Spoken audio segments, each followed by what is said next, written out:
Welcome to another video of Xylem. കുട്ടികളിൽ physical എക്സസൈസിൻ്റെ benefits എന്താണ്? ഫിസിക്കൽ എക്സസൈസ് അല്ലെങ്കിൽ പുറത്ത് കൂട്ടുകാരുടെ കൂടെ കളിക്കാൻ പോകുന്നതായിക്കോട്ടെ, അവർക്ക് വളരെയധികം ഫിസിക്കലി അവർക്ക് ഡെവലപ്മെൻറ്റ്സ് അതിലൂടെ കിട്ടും. അത് ഓടുക, ചാടുക എന്നൊക്കെ ചെയ്ത് കഴിയുമ്പോൾ അവർക്ക് കോർഡിനേഷൻ, അതുപോലെ അവർക്ക് ബാലൻസും അവരുടെ മോട്ടോർ സ്കിൽസും അവർക്ക് കൂട്ടാൻ വേണ്ടിയിട്ട് വളരെയധികം സഹായിക്കുന്നതാണ് ഈ ഫിസിക്കൽ എക്സസൈസ് എന്ന് പറയുന്നത്.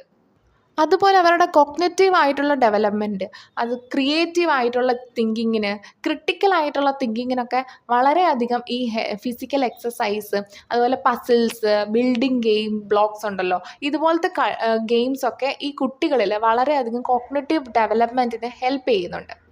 അതുപോലെ വളരെ ഇമ്പോർട്ടൻ്റ് ആയിട്ടുള്ളൊരു ഫാക്ടറാണ് സോഷ്യൽ ഡെവലപ്മെൻറ്റ്. ഫ്രണ്ട്സിൻ്റെ കൂടെ ഗെയിംസ് കളിക്കുമ്പോൾ നമുക്ക് പലപ്പോഴും കാര്യങ്ങളൊക്കെ കോൺഫ്ലിക്ട്സ് ഒക്കെ റിസോൾവ് ചെയ്യേണ്ടി വരുമായിരിക്കും. അതുപോലെ നമ്മൾ ഷെയറിങ് പഠിക്കും. അതുപോലെ നമ്മൾ ഓരോ കാര്യങ്ങൾ നെഗോഷിയേറ്റ് ചെയ്യാൻ പഠിക്കും. അതുപോലെ അവരുടെ സോഷ്യൽ സ്കിൽസ് വളരെയധികം കൂടാൻ വേണ്ടിയിട്ട് നമ്മൾ ഈ ഫിസിക്കൽ എക്സസൈസുകൾ അല്ലെങ്കിൽ ഗെയിംസ്, ഇങ്ങനത്തെ കാര്യങ്ങൾ നമ്മൾ കുട്ടികളിൽ വളരെയധികം ഇമ്പോർട്ടൻ്റ് ആണ്. അതിൽ വളരെയധികം പങ്ക് വഹിക്കുന്നുണ്ട്. So I hope this topic is clear. Thank U.